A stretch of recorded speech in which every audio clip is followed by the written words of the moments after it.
So it was 1987. Sting was due to play at the Maracanã Stadium in Rio de Janeiro. His wonderful father had just died, and so I flew out to Rio to be with him, and then between this show and his tour of Brazil, there were 4 days off, and we were asked, would we like to go and see the rainforest? Well, we come from England, so conceptually it's sort of like, yes, why not? It's fine, we'll just go. I said no.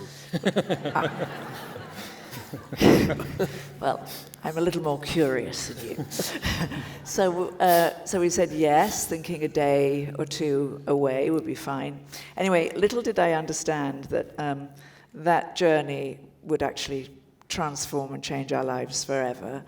So we got on a single-engine Cessna, I think, and it was a pretty rough 5-hour ride.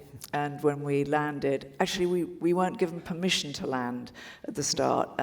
We had a pilot who was called Zorro, and he was 19 years old.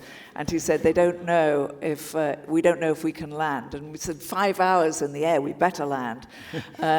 We all need to pee as much as anything else.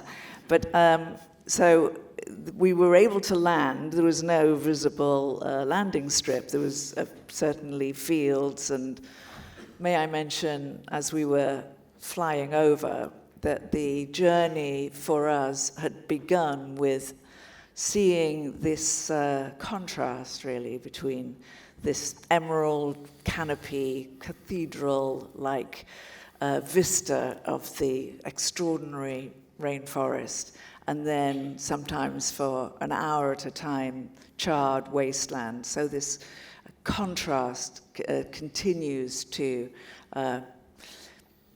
dog me, keep me awake at night, make me think, you know, we have heaven and paradise on the one hand and scorching hell on the other. So we landed after a lot of palaver of mirrors telling the pilot it was okay to land. And there was a conference of indigenous people happening. We met Rowney, this very charismatic Kayapo chief, who said to Sting, I've heard that you're a very well-known man, an important man. And there is a delegation of my brothers and sisters of indigenous groups there. There were the Yalawapiti, there was the Kaimuras. And that they'd all come to speak about the impending destruction of their ancestral lands. And could we help? And that was really what began it all. Could we help? Well, yes, we said. We were in no position to say no, after all, surrounded by hundreds of these indigenous people, all looking like pretty intense. And when we heard, of course, the stories of what was happening, and we'd just seen for ourselves from the air, and we were later to see more, really, the terrifying destruction of the rainforest, that our work began.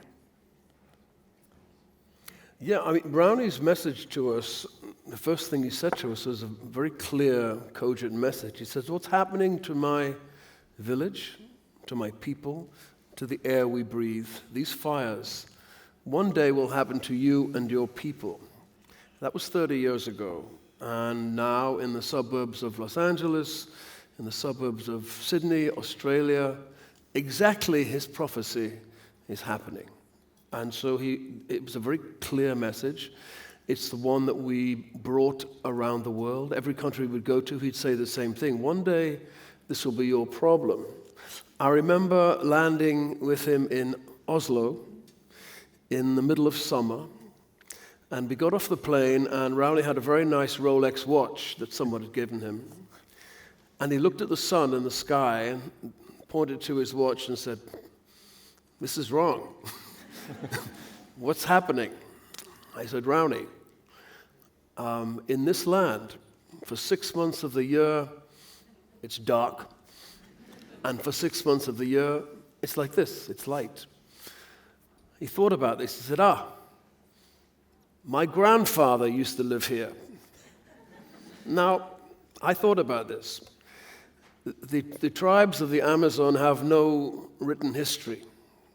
They have an oral history that's handed down from father to son, from mother to daughter, generation by generation, over thousands of years. And what he meant was this, that his ancestors, thousands of years ago, crossed from Asia to America across the land bridge of the Bering Straits, down through North America, through Central America, and into the Amazon. That's a remarkable piece of history. Now, we have libraries and we have books, but as Western people, we don't really know where we come from or our connection to the planet. This oral tradition allowed his people to have that connection to a global idea of the planet. So he's very confident. He wasn't saying his grandfather lived in downtown Oslo, but somewhere like it. And I always found Rowney an inspiring, thoughtful leader, and still is to this day. And he's still having the same message, so we're still listening. I'm really curious to know what really made an impact on you. Was it like the forest? Was it like the extraction? Was it the Raoni? Was it the Indians? It was the people more than anything. It was their community and how together they were. And that, for us, was worth keeping. So when we started the Rainforest Foundation, I'd done a lot of work with Amnesty International. And so we were looking for help. How do you start an organization? So we asked Dr. Franka Schutter, who's a human rights lawyer within Amnesty, Larry Cox, who was one of the executives. How do we do this? So our emphasis from the beginning was not on greenery. It was not on trees. It was actually the people who live in the rainforest. And that ethos has carried on through our work. Give people's rights is to save the forest. So that began very early. And then we created, along with the American Foundation, the US, UK, headed up by the great Simon Council, who you probably have all met at some point. You environmentalists out there would know Simon. He's been with us for the longest time, is retiring.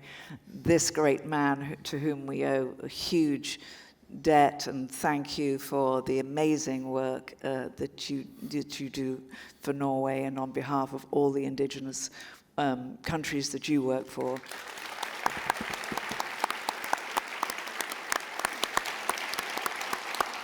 I see from the monitors here that we are actually over time, but would you like to make like a brief ending statement and some appeal to the people here, or closing off? Go ahead, Trud. I'm going to give you, Sting gave you Rowney's little speech to us in 1987, which was, there's a lot of smoke, my people are very sick, but whatever happens in our home, the rainforest today, will happen to you in all of yours tomorrow.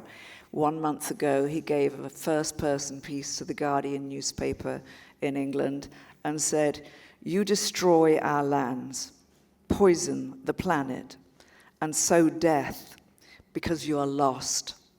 And soon, it will be too late to change." I think we should take that message home, spread it around, and take action. Thank you for starting all this.